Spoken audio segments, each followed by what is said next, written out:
Assalamualaikum warahmatullahi wabarakatuh. Waalaikumsalam warahmatullahi wabarakatuh.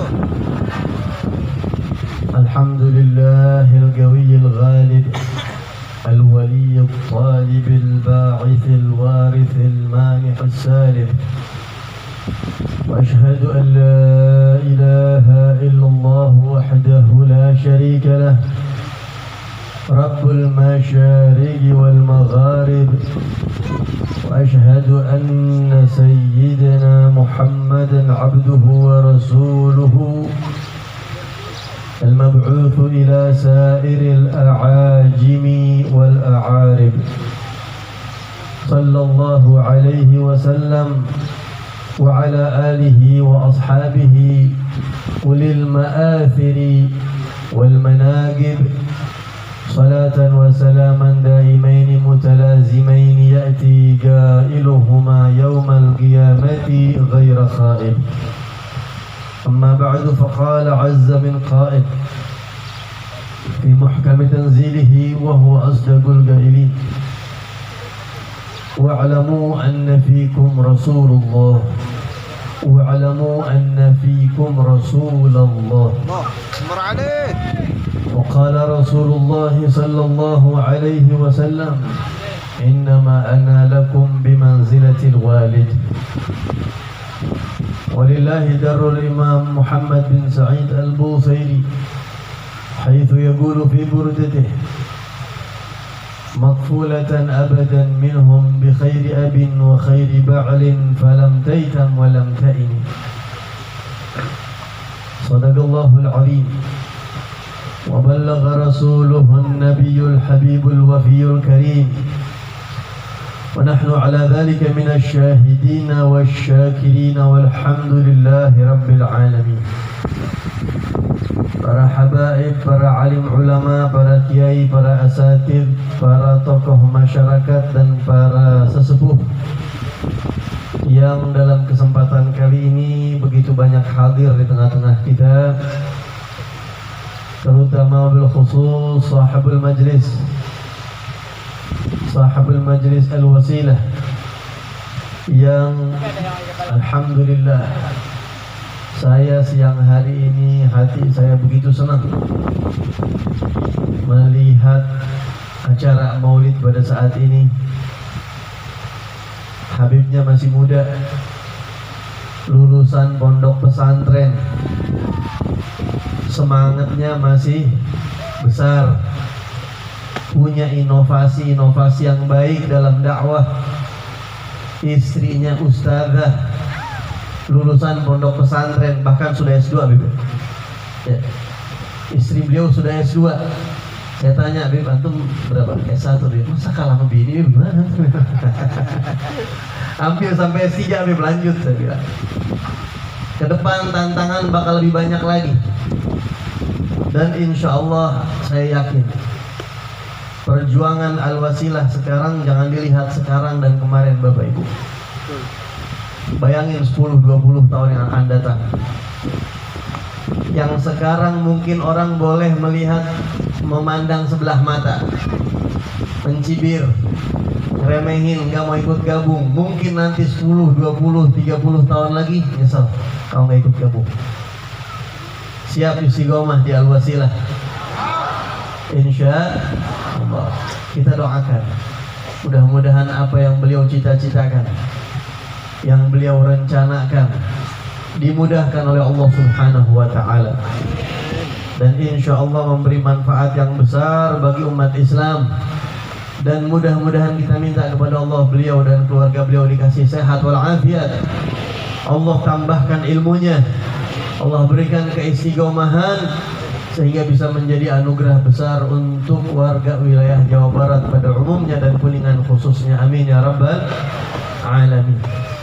Tidak lupa orang tua beliau Al-Habib Ahmad Al-Jufri, Al-Habib Ali Al-Segaf, Al-Habib Uthman Al-Gaf, dan para habib yang lainnya, para asatid, para kiai. Mohon maaf namanya saya tidak sebutkan satu persatu.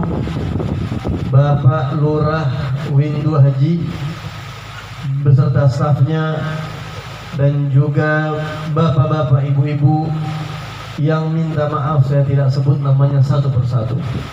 Ini acara-acara yang baik, dan juga acara ini diadakan di waktu yang baik, di pagi hari, di mana Rasulullah bersabda dalam hadis, Allahumma barik li ummati fi bukuriha, atau burika li ummati fi bukuriha. Allah menyebarkan keberkahan untuk umat saya di pagi hari, sehingga mulai ba'da subuh terus sampai sebelum zuhur, ini keberkahan diaur sama Allah Subhanahu wa taala. Dan saat ini kita sedang menengadahkan keberkahan tersebut. Acaranya acara yang baik, yang diperingati manusia terbaik. Waktunya waktu yang baik, di pagi menjelang siang. Harinya hari yang baik. Hari apa ini? Ahad. Kalau bisa kita sekarang biasakan sebut Ahad. Jangan Minggu, jangan. Minggu itu nggak tahu nama apa kita.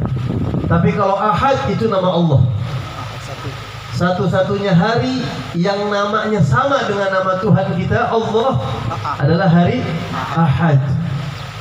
Harinya hari yang baik, dihadiri sama orang-orang yang baik. Amin. Ini orang baik gak kira-kira Bapak Ibu? Baik.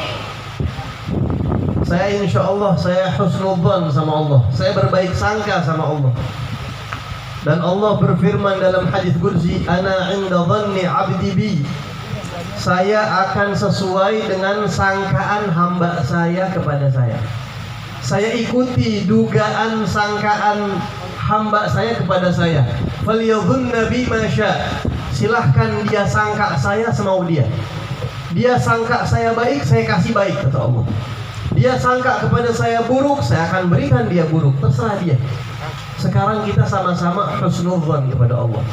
Kita baik sangka kepada Allah. Allahumma inna lana atma'an fi rahmatikal khassah fala tuhrimna wa dhununan jamilatan hiya wasilatuna ilaika fala tukhayyibna. Ya Allah, kami punya sangkaan baik kepada Engkau, maka mohon jangan kecewakan sangkaan kami ini. Kita sangka apa? Kita husnudzan kepada Allah, kita berbaik sangka bahwa semua yang hadir di sini Allah tulis namanya jadi ahli surga. Amin. Yang hadir di sini pulang, kita baik sangka sama Allah, Allah akan hapus dosa-dosanya semua. Amin. Pulang dari sini yang punya sakit, Allah sembuhkan penyakitnya. Pulang dari sini yang punya masalah, Allah berikan jalan keluarnya. Pulang dari sini yang punya hutang, Allah lunasin hutang-hutangnya. Yang belum dapat jodoh, Allah kasih jodohnya. Yang sudah dapat jodoh, Allah panjangkan, Allah langgengkan, Allah berikan keturunan yang baik dan soleh dan solihah. Amin ya Rabbal. Dan kita husnudzan, kita memohon kepada Allah di acara yang baik, di waktu yang baik ini, semuanya mudah-mudahan Allah berikan wafat dalam keadaan husnul khatimah. Kita tidak hanya kumpul di dunia, tapi insya Allah nanti di surga kita kumpul bersama Rasulullah sallallahu alaihi wasallam, bersama datuknya Al-Habib Naufal, yaitu Al-Imam Al-Habib Umar bin Abdurrahman Al-Attas, bersama Rasulullah, yang ibu-ibu kumpul sama istri-istri Nabi Al-Hubabah Khadijatul Kubra, Aisyah Ar-Ridha, Fatimah Az-Zahra, dan bersama para istri-istri dan putri-putri Rasulullah sallallahu alaihi wasallam. Kenapa kita husnudzan? Kenapa kita berbaik sangka sama Allah? Karena di dalam hadis Nabi sallallahu alaihi wasallam bersabda, al-arwah junudun mujannadah. Al-arwah junudun mujannadah. Ini ilmu penting dari Rasulullah, Bapak Ibu, buat kita di kehidupan. Rasulullah menjelaskan, dan ini cuma Nabi yang bisa kasih tahu hal-hal informasi seperti ini. Kata Nabi, al-arwah, arwah manusia itu, kira-kira kita punya arwah nggak? Ini kita di dalam, saya kalau nggak ada arwahnya saya mati, Pak. Yang jadi patokan itu ruh. Kalau orang sudah meninggal, sudah tidak dipanggil lagi namanya. Ada orang meninggal, pasti ditanya jenazahnya, jenazahnya sudah sampai belum? Nggak ada disebut namanya, karena orangnya itu sudah tidak ada. Yang ada hanya cangkangnya, dan kita, nama kita itu sesuai dengan ruh kita. Al-arwah junudun mujannadah. Kata Rasulullah, arwah manusia itu berkelompok-kelompok. Fama ta'arafa minha ikhtalaf wa ma tanakara minha ikhtalaf. Bagaimana maksudnya berkelompok-kelompok? Ini kita sekarang berkelompok-kelompok tadi, Pak. Berkelompok sih. Kira-kira kalau Habib Naufal ini sekarang undang layar tancap, Bapak-bapak Ibu mau hadir gak? Enggak, mau apa ya Habib layar tancap? Itu ayah manfaatnya. Ini Bapak-bapak Ibu-ibu, gara-gara saya ceramah pakai bahasa Inggris atau bahasa Indonesia nih? Bahasa Inggris. Tadi saya mau pakai bahasa Sunda tadinya. Saya ngobrol sama panitia nih. Cuma power kalau kolot, power salah ngomong. Kalau orang tua saya nggak bisa Sunda yang halus, soalnya sebenarnya yang kasar.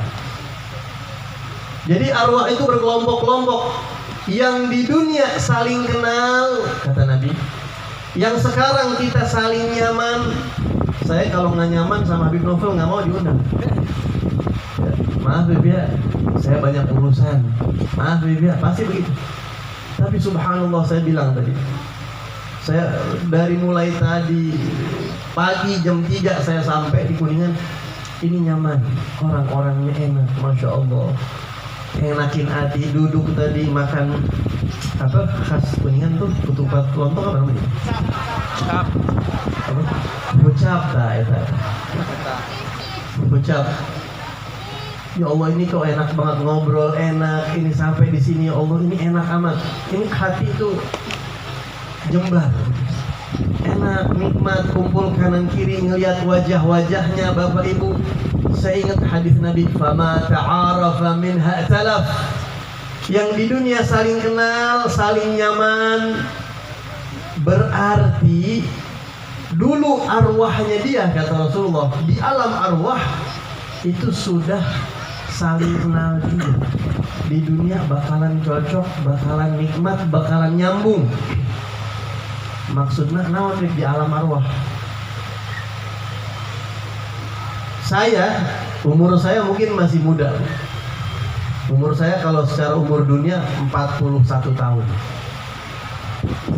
Sugan teh baraha gitu ya mungkin ya. Sugan ada yang bilang 27 tahun, kira-kira 27 tahun. Mungkin umur saya di dunia sekarang 41 tahun, tapi pada hakikatnya umur kita sudah ribuan tahun, Bapak Ibu. Yang 41 tahun itu umur badan saya, tubuh saya ini. Kalau ruh saya sudah ribuan tahun. Itu Habib doang enggak, semua Bapak Ibu semua. Habib Naufal sudah ribuan tahun ruhnya. Nges aki-aki ya. Nges karolot. Kita ini udah pada tua pada hakikatnya. Karena umur kita diciptakan sama Allah sudah ribuan tahun silam. Yang baru itu hanya cangkangnya. Jadi Bapak Ibu, semua manusia arwahnya diciptakan lebih dulu. Dan itu sudah Allah ciptakan sekaligus. Allah ambil janji di Al-Quran di suratul A'raf, Allah ceritakan dari punggungnya Nabi Adam alaihissalam Allah kumpulkan semua arwah. Jadi Bapak Ibu, kita teh dulu sudah ada. Dan kita dulu pernah ditanya sama Allah, di mana itu, Bib? Di satu tempat namanya Wadi Nu'man, dekat Arafah. Itu waktu itu kita hidupnya masih di alam arwah. Kita sekarang di alam kedua, Bapak Ibu, namanya alam dunia. Al-Habib Abdullah bin Ali Al-Haddad menyusun satu kitab yang tidak pernah ada sebelumnya. Namanya kitab Sabilul Iddikar Fima yamurru 'alal insan wa yanqudhu lahu minal a'mar. Kitab itu menjelaskan 5 tahapan alam kehidupan manusia yang bakal dilalui siapapun. Dan kita sekarang baru ada di tahap kedua. Hidup kita masih 3 lagi. Barzakh, mahsyar, baru surga atau neraka. Sebelum kehidupan dunia kita di mana dulu? Kita sudah ada di alam yang pertama, namanya alamul arwah. Alamul arwah. Bib, alam arwah di mana? Saya juga nggak tahu. Saya lupa. Kita ini sebenarnya pernah, cuma kita nggak tahu, kita nggak ingat. Dulu di alam arwah kita sudah ada, Bapak Ibu. Bahkan Allah sudah panggil kita. Ini keterangannya di Al-Quran. Ketika Allah panggil kita, dulu Allah bilang begini, wahai sekalian arwah, alastu birabbikum. Wahai arwah-arwah yang aku ciptakan. Di situ sudah ada saya, sudah ada Habib Novel, Pak Lurah sudah ada, Pak Kapolres sudah ada. Ini Pak Kapolres atau Pak Kapolsek? Kapolsek sudah ada, Habib Uthman sudah ada, para koordinator lapangan sudah ada, semua sudah ada, Bapak Ibu semua sudah ada. Termasuk pemain-pemain bola, termasuk semua sudah ada, semua manusia. Yang lahir pertama ataupun yang lahir akhir nanti terakhir. Semua ditanya sama Allah di alam arwah, alastu birabbikum. Hai arwah manusia, saya mau tanya sama kalian, bukankah saya Tuhan kalian? Saya Tuhan kalian kan? Serempak semua arwah menjawab, termasuk ruh saya, termasuk ruh Bapak Ibu, termasuk ruh tokoh-tokoh agama yang beda sama kita di luar agama Islam. Dulu arwah mereka menjawab, bala syahidna. Iya ya Allah, kami bersaksi bahwa Engkau adalah Tuhan kami. Jadi Bapak Ibu semuanya sudah bertuhankan Allah. Maka dari itu Nabi bersabda di dalam hadis, kullu mauludin yuladu 'alal fitrah. Semua orok bayi yang lahir ke muka bumi semuanya lahir dalam kondisi fitrah. Fitrah teh naon? Fitratullahi allati fatara an-nasa 'alaiha. Kalau secara bahasa mungkin kita sering dengar penceramah fitrah itu suci ya, nggak punya dosa begitu. Bisa begitu. Tapi kalau lebih detail, lebih spesifik, lebih dalam, fitrah bayi itu adalah kalau kita terjemahkan settingan. Bapak Ibu kalau handphone disetting apa enggak? Kalau ada panggilan masuk nanti suaranya begini, notifikasinya mau keluar apa enggak, terus nanti mau di silent apa enggak, itu namanya disetting. Sudah disetting, diatur. Ini speaker disetting supaya suaranya enak, tidak terlalu ehonya, tidak terlalu keluar, bassnya cukup, disetting. Itu fitrah dari kata-kata fatara, artinya mendesain atau menciptakan.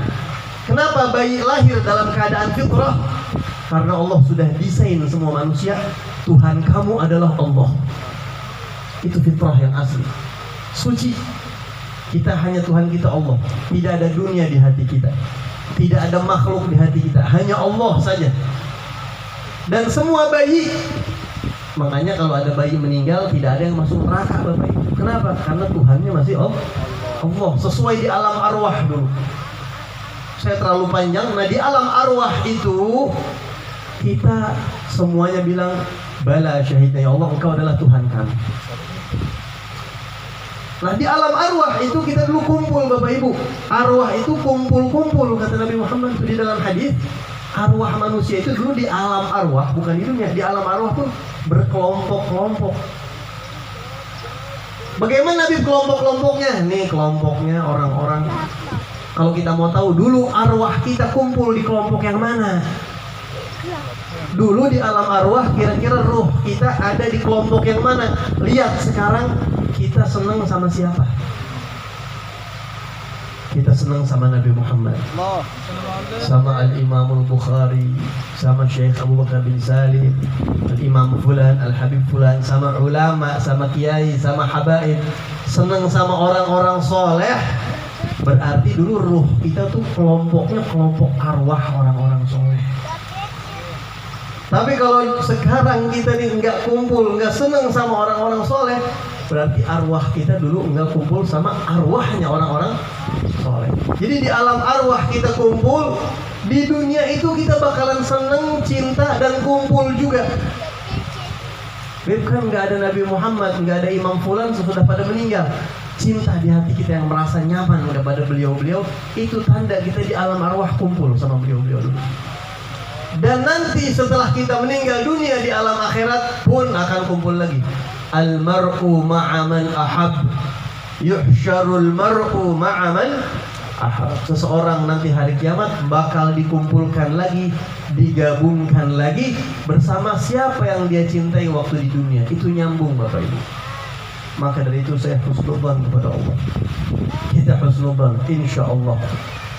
Kalau kita suka hadir majlis ta'lim, suka sama orang-orang soleh, para ulama, para kiai, para habaib, suka hadir maulid, suka dengan kebaikan-kebaikan, insya Allah kalau ini kita jalani istiqomah sampai meninggal, ini tanda bakal husnul khatimah. Ini tanda hari kiamat kita bakal kumpul sama orang-orang tersebut. Amin ya rabbal alamin. Mudah-mudahan kita istiqomah sampai akhir hayat. Amin ya rabbal alamin. Bapak Ibu hadirin dan hadirat sekalian yang dirahmati Allah Subhanahu wa taala, saat ini kita berkumpul, acaranya memang khusus, yaitu peringatan Maulid Nabi kita Muhammad sallallahu alaihi wasallam. Bulan Maulid di mana-mana diadakan Maulid Nabi sallallahu alaihi wasallam. Kalau kita sebutkan satu persatu alasan kenapa diadakan majelis Maulid, itu sangat banyak. Hikmahnya, alasannya, filosofinya sangat banyak Bapak Ibu. Tapi saya dalam kesempatan kali ini sekarang saya mau jelaskan satu saja, supaya kita buat pegangan. Kenapa? Supaya kita mau nanti semangat lagi untuk terus mengadakan Maulidnya Nabi Muhammad SAW. Kenapa kita diajarkan oleh ulama, dianjurkan, diajak bikin Maulid Nabi, motong kambing, beli daging, masak, panggil ulama, baca sholawat, qasidah, ya, pesen tenda, sound system dan seterusnya. Salah satu tujuan supaya kita paham, salah satu tujuan diadakan Maulid Nabi Muhammad SAW adalah untuk menjaga hubungan batin kita tetap baik sama Rasulullah SAW,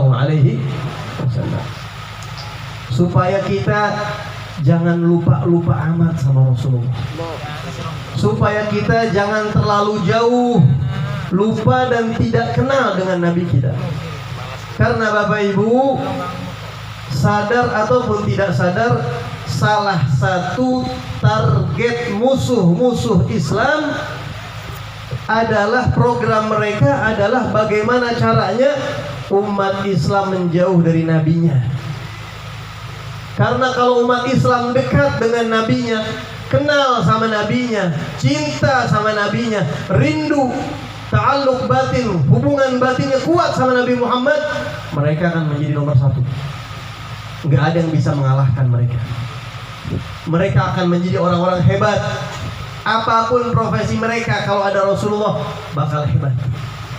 Saya kasih contoh Bapak Ibu. Di dalam Sahih Bukhari, di dalam Sahih Muslim, beberapa riwayat hadis menjelaskan Rasulullah bersabda, "Ya'ti 'alan nasi zamanun."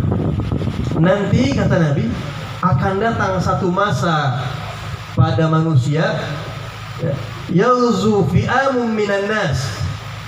Ada orang-orang yang ketika mereka berjuang, berperang, ya, karena setelah Rasul meninggal kan masih ada peperangan. Di zaman Sayyidina Abu Bakar ada perang Yamamah, di zaman Sayyidina Umar khilafah itu terus-terusan peperangan, terus masih ada peperangan, penaklukan negeri-negeri Islam sampai tersebar kemana-mana.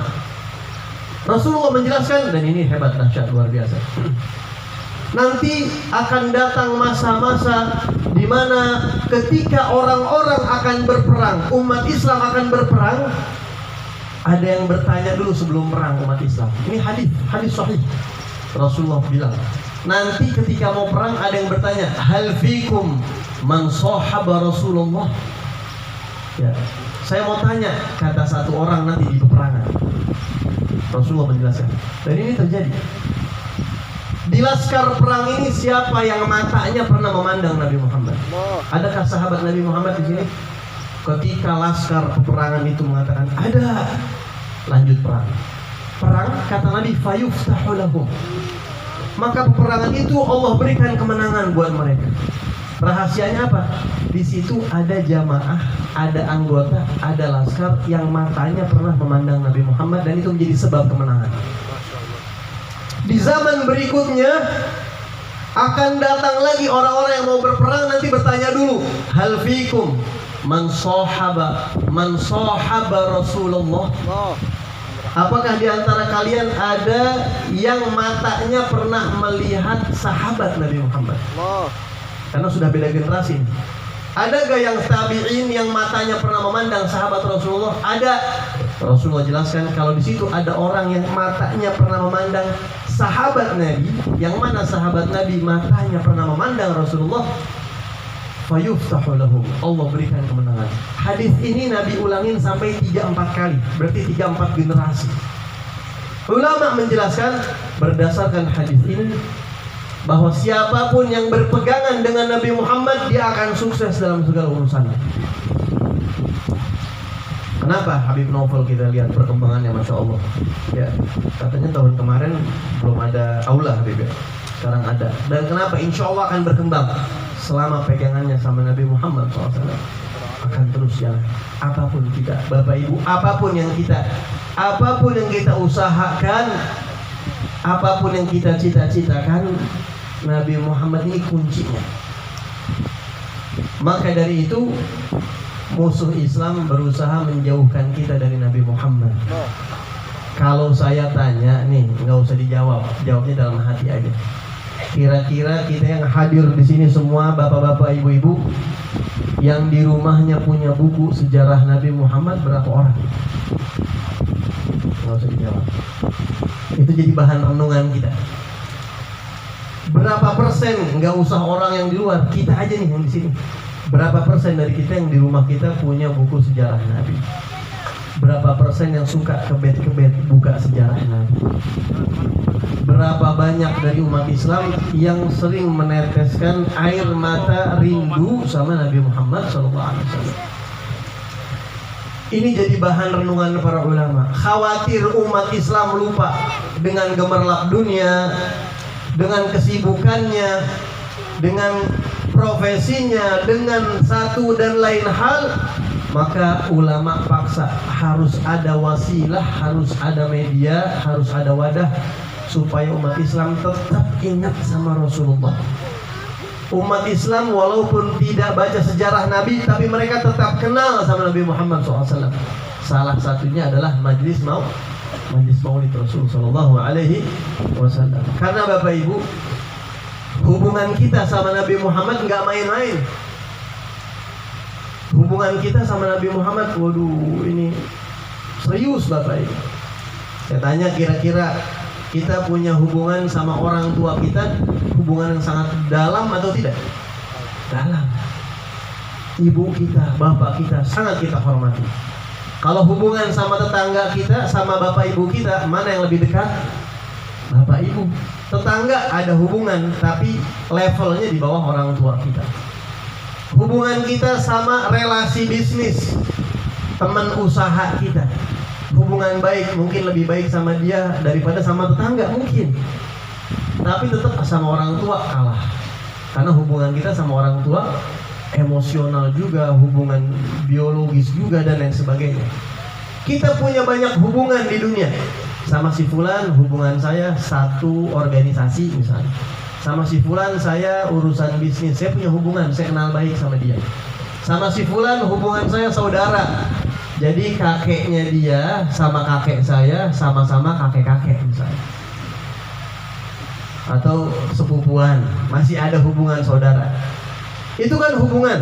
Hubungan saya sama dia baik. Kenapa? Karena dia satu alma mater sama saya, satu pesantren, satu alumni, atau satu sekolahan. Itu hubungan macam-macam Bapak Ibu.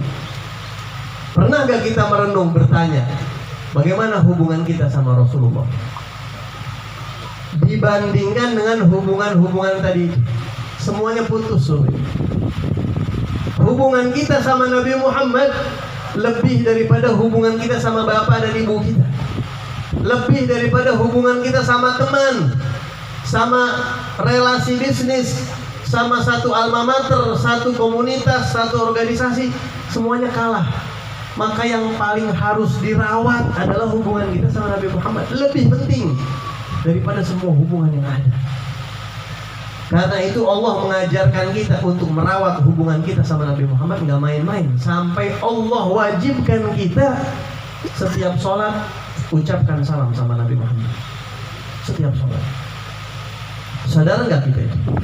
Bapak Ibu, sholat itu sakral, super sakral. Perhatikan sholat itu dari awal sampai akhir cuma ada Allah, nggak boleh yang lain masuk, nggak boleh. Tidak boleh ada yang masuk ke dalam sholat kita kecuali Allah. Mulai takbir, Allahu Akbar. Terus baca doa iftitah, Allahu Akbar kabira walhamdulillah katsira. Subhanallah bukratan wa asila dan seterusnya. Al-Fatihah itu semuanya buat Allah. Bismillahirrahmanirrahim. Alhamdulillahi rabbil alamin. Ar-Rahmanirrahim. Maliki yaumiddin. Iyyaka na'budu wa iyyaka nasta'in sampai akhir. Ruku. Subhana rabbiyal azim. Allah semua itu. Kita i'tidal itu Allah. Rabbana lakal hamdu hamdan katsiran thayyiban mubarakan fih mil as-samawati wa mil al-ard wa mil ma syi'ta min syai'in ba'd. Sujud subhana rabbiyal a'la. Duduk antara dua sujud, Rabbighfirli warhamni wajburni, itu doa. Full semua Allah. Coba di luar Allah kita masuk ke dalam sholat, batal sholat kita. Sholat itu adalah salah satu cara kita menjaga hubungan baik. Itu janji kita sama Allah. Al-ahdul ladzi bainana wa bainahum. Perbedaan kita sama orang-orang yang tidak menyembah Allah atau yang musyrik itu sholat. Itu ciri khas mukmin yang tauhid, kata Nabi.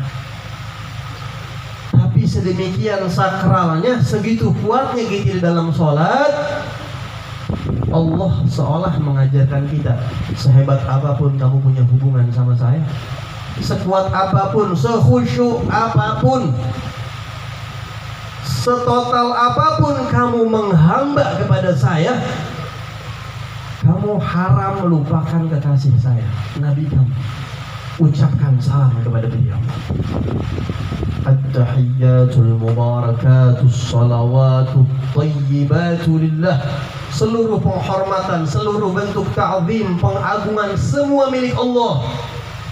Makanya Profesor Dr. Abu Yasin Muhammad Alam al-Maliki dalam kitab Wa huwa bil ufuqil a'la menjelaskan hikmah at-tahiyyat itu adalah karena kita di dalam sholat, Bapak Ibu, semua ta'zim ada. Coba perhatikan, kita takbir Allahu Akbar. Ini angkat tangan di sebagian tradisi itu ta'zim.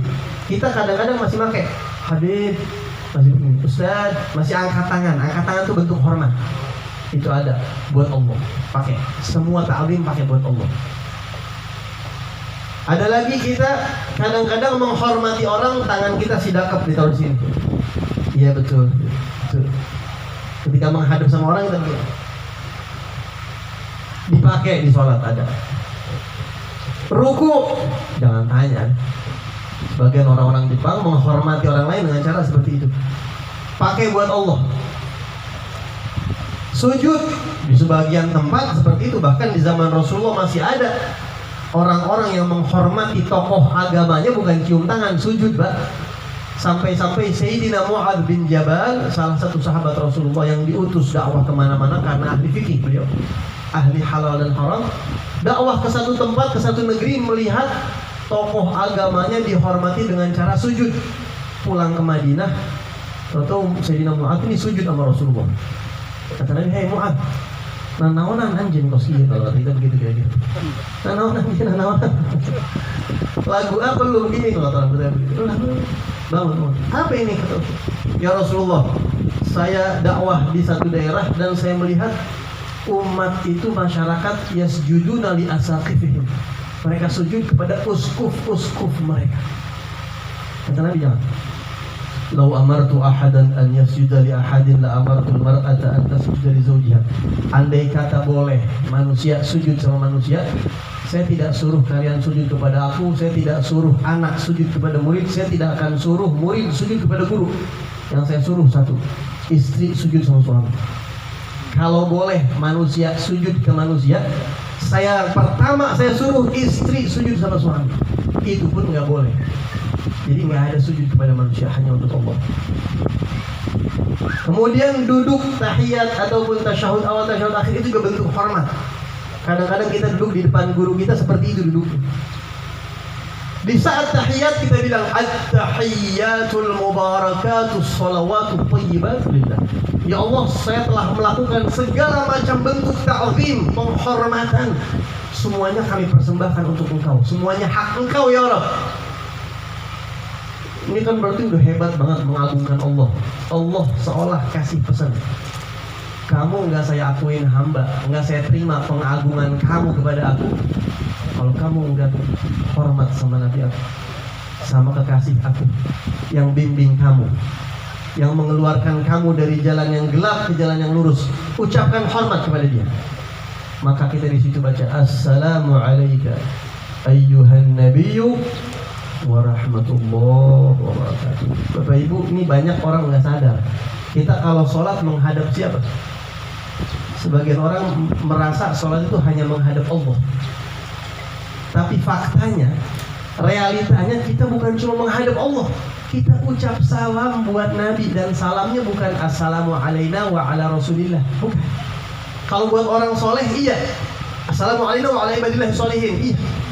Kita ucapkan orang-orang soleh, tapi kita tidak menghadap mereka.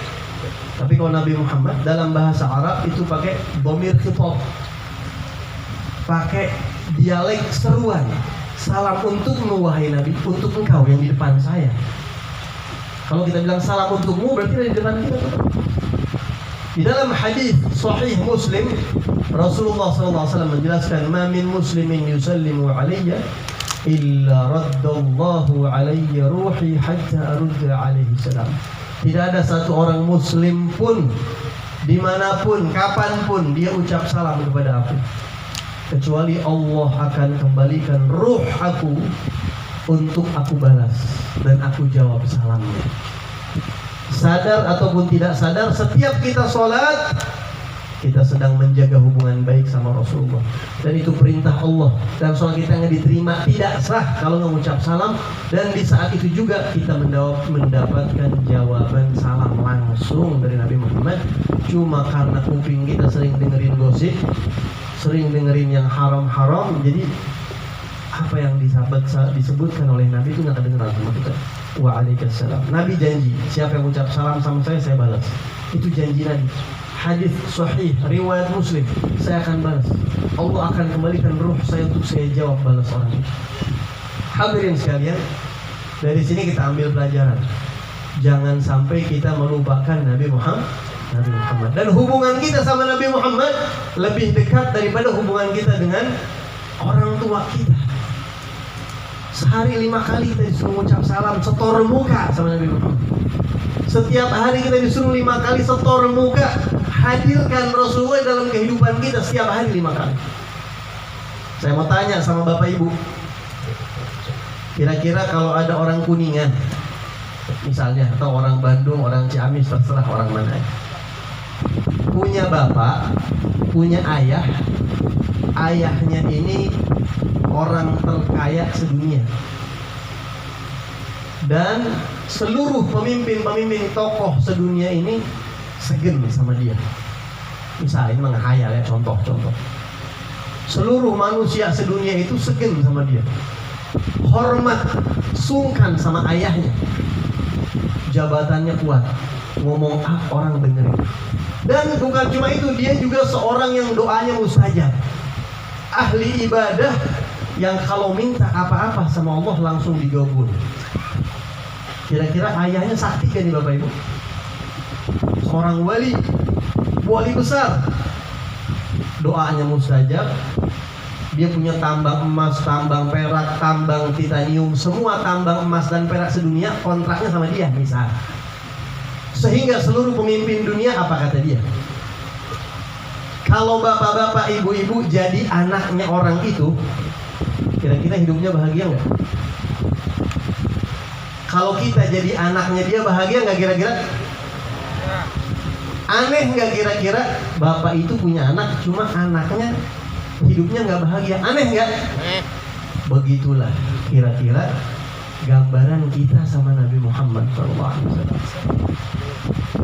Nabi Muhammad itu ayah kita, Bapak Ibu. Kata siapa itu?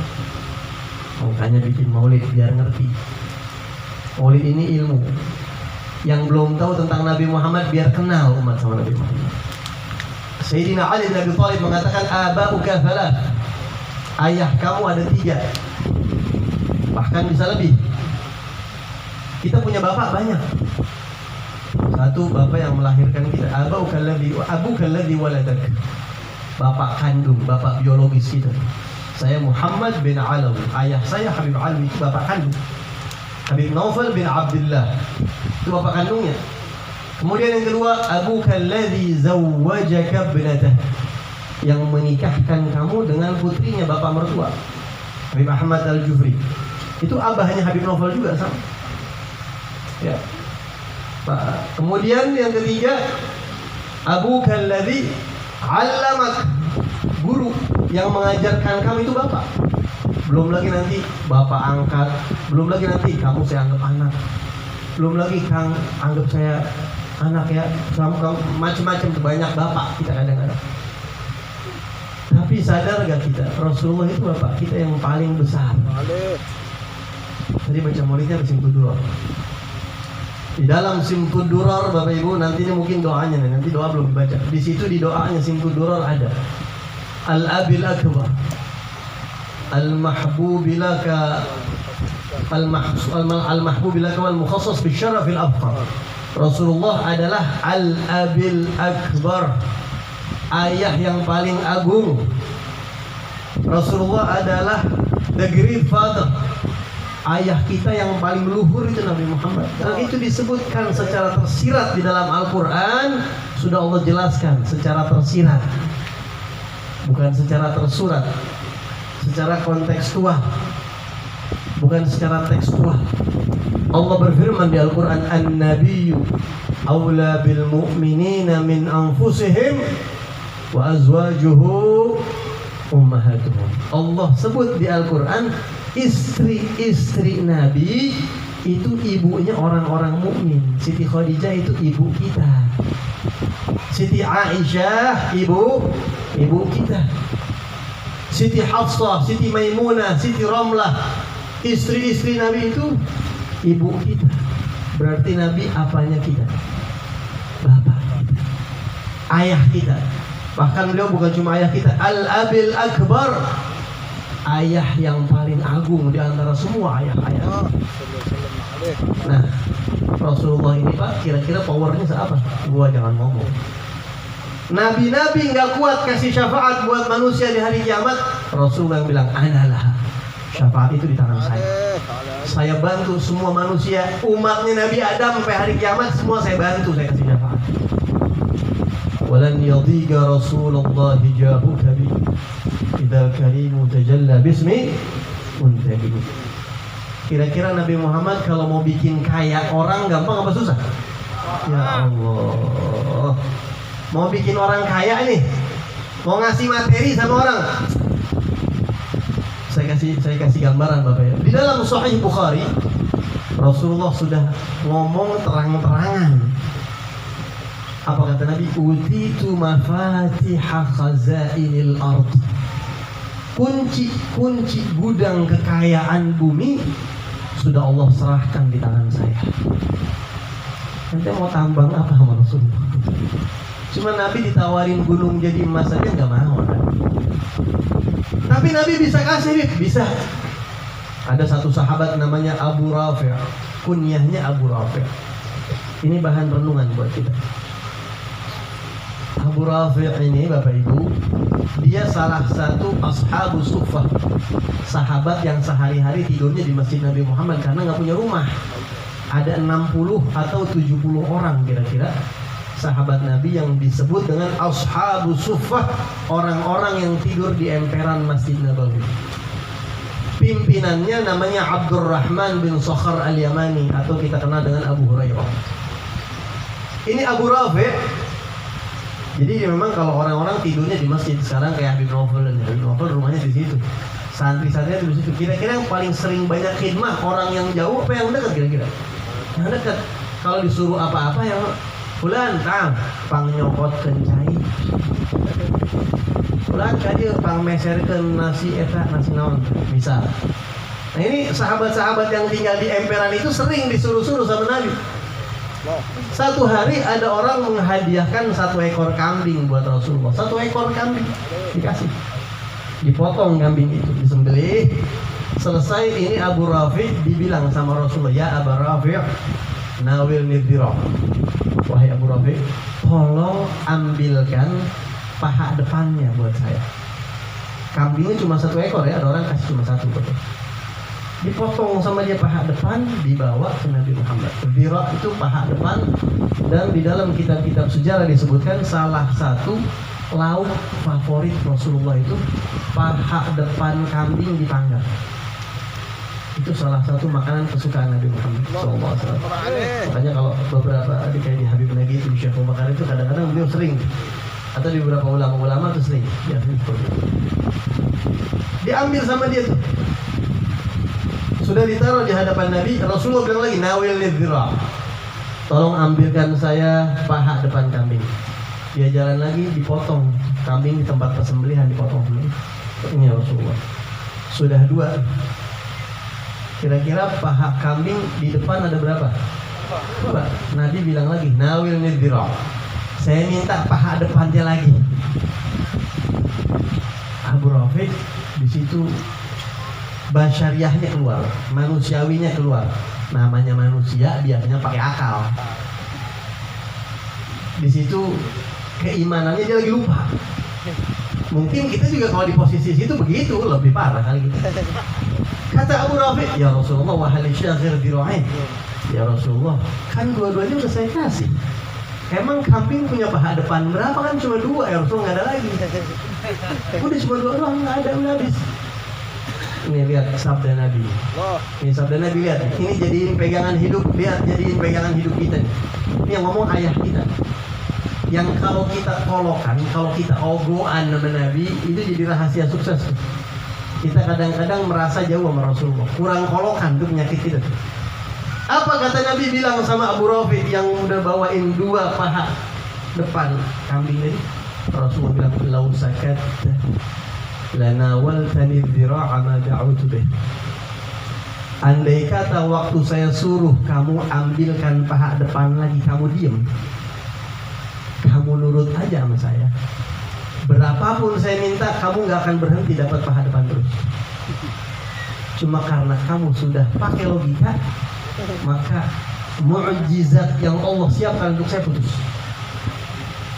Karena kamu sudah pakai logika, cukup. Coba ente diem. Kalau ente diem, ana minta 1000 paha depan, 1 ekor kambing bisa keluarin 1000 paha depan. Masya Allah. Allah Muhammad.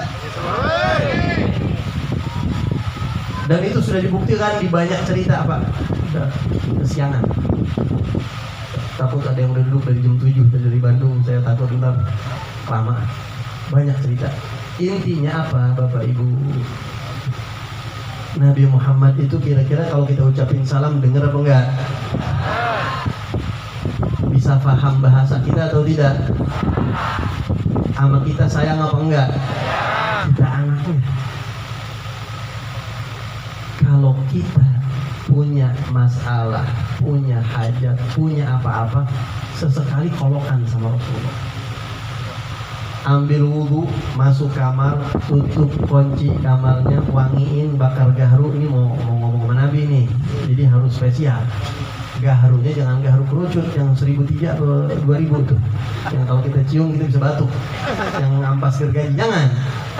Kalau nggak bisa gaharu yang sekilonya 2 juta, 5 juta, minimal gaharu yang sekelesnya 100.000 udah yang wangi, kayak minyak wangi. Sholat hajat 2 rakaat, ucapin salam sama Nabi, assalamualaikum warahmatullahi wabarakatuh. Ngomong curhat sama Rasulullah. Pernah nggak kita begitu curhat? Ya Rasulullah, saya nggak bisa bahasa Arab. Saya umatmu yang songong bedegong, kurang nurut, banyak membangkang, banyak dosa yang bikin malu. Saya datang kepada engkau bawa hajat. saya punya masalah, saya punya ini, saya punya ini, saya punya ini. Ngomong sepuas-puasnya sama Nabi dengan akhlak. Insya Allah hajat kita digabung oleh Allah Subhanahu wa Ta'ala. Itu aja karena sudah berkumandang azan. Tadinya saya mau kasih amalan ahlul kisah, tapi karena sudah azan, insya Allah lain waktu. Kalau ada kata-kata yang kurang baik, kurang tepat, itu kebodohan dan kealpaan saya. Hadirnya Allah. Ya, kita tunggu azan dulu. Ini ada mau azan nggak? Ada yang mau azan? Azan nggak? Sekalian. Wahid azan. Saya mau kasih amalan. Mau diamalin nggak kira-kira? Ya, kalau ada yang ngamalin 2-3 orang aja udah alhamdulillah. Ini amalan ini disebutnya doa ahli kisah. Ini adalah doanya ahlul kisah. Ahlul kisah itu siapa? Kisah artinya selendang. Ini adalah doa orang-orang yang pernah diselimuti dengan selendangnya Rasulullah, kemudian didoakan secara khusus. Mereka ahlul kisah itu ada 5: Rasulullah, Sayyidina Ali, Sayyidina Fatimah, Sayyidina Hasan, dan Sayyidina Husain. Mereka disebut dengan ahlul kisah, orang-orang yang pernah diselimuti selendangnya Nabi dan didoakan secara khusus sama Nabi dan orang-orang terdekatnya Nabi Muhammad SAW. Doa ini diriwayatkan oleh Al-Tabarani di hadis yang cukup panjang. Saya langsung saja artikan. Asabat Aliyan wa Fatimah faqah. Suatu hari Sayyidina Ali dan Sayyidah Fatimah tertimpa atau merasakan kesulitan hidup, agak payah hidupnya. Ini hikmah dari Allah luar biasa. Kita banyak-banyak syukur sama Allah. Kehidupan putri tersayang Nabi Muhammad mungkin lebih gak enak dari kita secara materi gitu. Jangan ngeluh. Apapun yang kita rasakan jangan ngeluh, karena itu ada bayarannya dari Allah ya. Dosa diampunin, derajat diangkat dan seterusnya. Akhirnya Sayyidina Ali mengatakan, wahai Fatimah, saya gak enak melihat kehidupan kayak begini. Berat buat kamu. Coba menghadap ke Rasulullah, ngomong sama Abah. Coba datang ke Rasulullah, sampaikan, minta bantuan, mungkin Abah bisa bantu dan seterusnya dan seterusnya. Ya, dengan berat hati, bismillah, ngomong sama Abah sendiri, sama ayah sendiri. Iya, apa maksud? Nggak ada salahnya kalau minta bantuan orang lain, mungkin maksudnya sama ayah. Dan Sayyidah Fatimah manusia paling mirip sama Rasulullah. Yang meriwayatkan Siti Aisyah, aku tidak melihat orang yang senyumnya, bicaranya, jalannya, wajahnya semirip Nabi Muhammad lebih dari Siti Fatimah. Orang paling mirip. Akhirnya kata Siti Fatimah, marhaba, saya akan datang ke Abah, ke orang tua saya, ke Rasulullah SAW. Ini Nabi manapun dan umatnya haram masuk surga kalau belum beliau yang masuk. Maka datanglah Sayyidah Fatimah dan beliau mengetuk pintu rumahnya Rasulullah SAW. Rasulullah di dalam bersama Ummu Aiman Barakah Al-Habasyiyah. Ketika terdengar ketukan pintu itu, Rasulullah bilang, wahai Ummu Aiman, saya kenal ketukan ini ketukan Fatimah. Ini ketukan putri saya Fatimah. Bukain pintu. Begitu dibukain pintu, masuk Sayyidah Fatimah. Singkat cerita, bicaralah Sayyidah Fatimah kepada ayahnya Rasulullah SAW. Wahai ayah, wahai abah, saya begini, disampaikan hajat. Lihat apa kata Nabi, wahai Fatimah, wahai putriku. Nabi ini kalau kemana-mana pasti ngelewatin rumah Siti Fatimah dulu, ngelihat Siti Fatimah dulu. Kalau Siti Fatimah bangun, Nabi pasti berdiri nyambut. Ini orang paling disayang sama Rasulullah SAW. Begitu beliau bicara menyampaikan isi hatinya, kata Nabi, wahai Fatimah, Abah baru saja dapat 5 ekor kambing. Bapak ibu Rasulullah kalau mau kaya gampang, banyak orang yang ngasih apapun sama Rasulullah. Ya Allah, kita udah tahu semua itu. Abah baru dapat 5 ekor kambing. Fatimah pilih, mau ambil 5 ekor kambing itu atau mau Abah kasih amalan yang baru saja Jibril ngajarin Abah. 5 kalimat, ada 5 bacaan doa. Kalau dibaca doa, insya Allah akan dijawab. Pilih mana? Siti Fatimah ditawari begitu sama Rasulullah. Kalau ibu-ibu kira-kira datang, duit habis, beras habis, minyak goreng habis, gas habis, papan listrik udah bunyi parah, ya persediaan udah habis nih, datang ke bapak atau ke kiai atau ke ulama, ngomong minta solusi, dikasih tawaran pilihan 5 ekor kambing. Kalau satu kambing berapa duit kira-kira? 5 juta. Berapa? 5 juta. 2 juta, taruhlah 2 juta. Ada 2,5 juta, ada 2 juta, ada 3 juta, tergantung. Taruhlah 2 juta. Taruh. 2 kali 5 berapa? 10 juta. Kira-kira kalau antuna atau bapak ibu di posisinya Sayyidah Fatimah, kehidupan lagi susah, dikasih tawaran mau kambing 5 ekor itu mau dijual 10 juta, langsung dijual 10 juta, atau mau doa 5 bacaan. Ibu-ibu kira-kira pilih mana, Bu? Jujur, pernah sih jujur. Kita cuma dengar ceritanya, jadi kelihatannya kalau kita nggak hayati, saya juga pasti akan pilih bacaan doa. Ya kita nggak hayatin, coba kita di posisi itu, coba renungin. Duit nggak ada, susah. Ya udah yang instan aja deh, kambing aja. Langsung jual jadi duit, tercukupi kebutuhan. Tapi kalau itu duitnya habis, ya udah selesai, ntar susah lagi. Selesai udah. Masa mau datang lagi, malu. Sayyidah Fatimah cerdas dan beliau lebih mengedepankan akhirat daripada dunia. Kata Siti Fatimah, wahai ayah, saya pilih 5 doa yang diajarkan oleh Malaikat Jibril. Dan ini doa pertama diberikan kepada Sayyidah Fatimah, dan untuk kehidupan Sayyidina Ali, Sayyidina Hasan, Sayyidina Husain, maka doa ini disebut dengan doa ahlul kisah. Doa milik atau yang identik dengan ahlul kisah, orang-orang kesayangannya Nabi Muhammad SAW. Alhamdulillah ahlul kisah dan mereka-mereka para sahabat tidak pelit. Jadi doa ini disebarkan kepada umat Islam. Tapi kita harus ingat, ini doa untuk mengikat hubungan kita bukan cuma sama Rasulullah, tapi juga sama keluarga Rasulullah. Ibu-ibu kalau lagi susah, lagi butuh uang, baca doa ini, ingat Siti Fatimah. Ini doa Siti Fatimah sebabnya keluar. Mudah-mudahan dengan baca doa ini nanti hari kiamat berada di belakang Siti Fatimah, di rombongannya Siti Fatimah binti Rasulullah SAW. Doanya 5 bacaan. Jadi baca ini dulu baru doa. Doanya bebas apa saja, tapi ini 5 jadi pembuka doanya. Karena sekarang udah dengar rekam, antum nanti yang bawa yang ngerekam tinggal lihat yang ngerekam minta. Tapi mudah-mudahan saya sekali baca langsung hafal. Ya. Bacaannya Allahumma ya awwalal awwalin wa ya akhiral akhirin wa ya dzal quwwatil matin wa ya rahimal masakin wa ya arhamar rahimin. Baru doa apa yang kita mau. Ya 5 kali. Saya kasih mudah cara menghafalnya.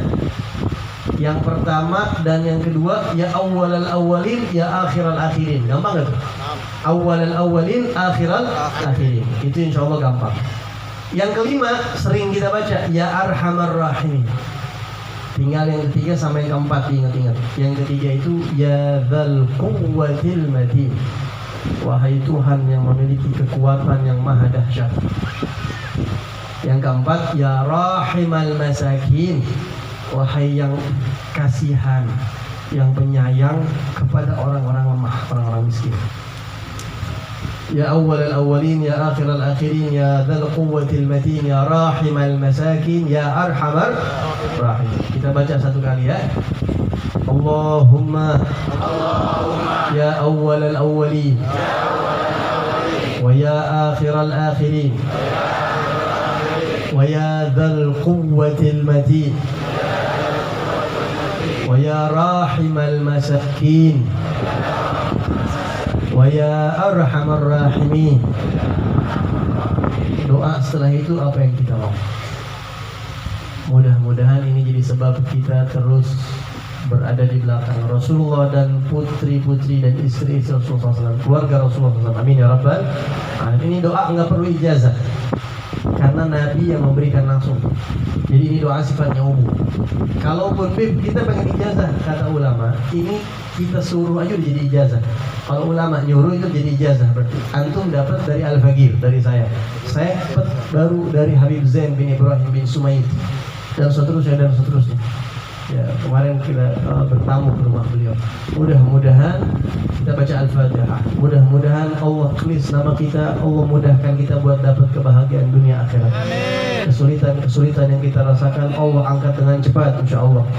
Dan Allah Subhanahu wa taala menjadikan kita orang-orang yang penuh keberkahan di dunia dan di akhirat. Anak-anak kita yang belum sholat, Allah berikan taufik hidayah untuk sholat. Yang belum menutup auratnya, Allah berikan taufik hidayah untuk menutup auratnya. Dan yang belum dekat dengan Rasul, mudah-mudahan Allah dekatkan kepada Rasulullah sallallahu alaihi wasallam.